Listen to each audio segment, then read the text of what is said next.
Ito na naman yung mahirap kapag aalis ka na sa pinagparkingan ng motor mga paps. Mahirap maghanap ng pagpaparkingan, pero mas mahirap lumabas kapag aalis na. Pinagpaplanuhan ko nga dito mga paps kung aling mga motor muna ang iaatras o iaabante ko para makalabas ako mamaya. Sinimulan ko munang iabante itong nakaharang sa likod ng motor ko. Chinek ko yung space kung kakasya ba yung click paglabas, pero bitin, kaya inabanti ko pa ng konti. Kasabay nung itong no parking, yung no parking sign. Pinag-iisipan ko naman kung saan ko ipwesto itong blue motor. Wala akong makitang magandang pwestuhan, kaya inabanti ko na lang at dahan-dahang isiniksik sa motor sa harap. Pero syempre, sinigurado ko mga paps na hindi didikit o hindi sasayad yung play rings dito sa tapaludo. Kasi mahirap na, baka magasgas, magagalit yung may-ari, may babayaran pa. Next ko naman itong yellow na motor. Ililipat ko to ng pwesto.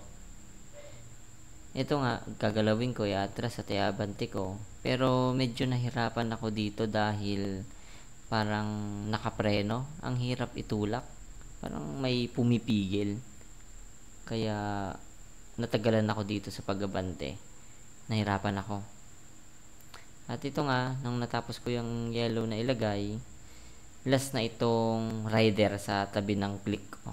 At medyo makitid kasi, kaya naisipan ko na lang na iabante para medyo lumuwag yung space pagka atras ko.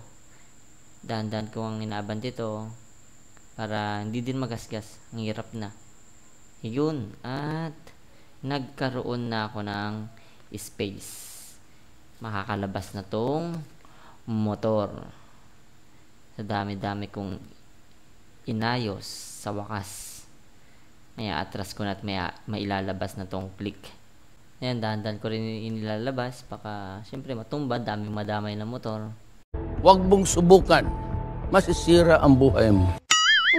At sa wakas, nakalabas na, dumating na si Pops Guardia. Tinitingnan niya rin yung ginagawa natin. Itong yellow na motor na lang din ang binalik ko mga Pops, since ito lang yung motor na lumabas sa parking lane. Kaya inayos ko lang siya. Ito yung pinalit ko sa pwesto ng aking click. Kaya ito.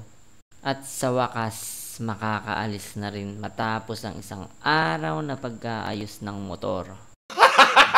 Buti na lang mga Pops, hindi na nilalak yung kanilang mga motor. Kaya madali lang nagagalaw o namumove yung mga motor at hindi din ganun nahirapan sa paglabas. And then, paalis na tayo mga Pops. That's it.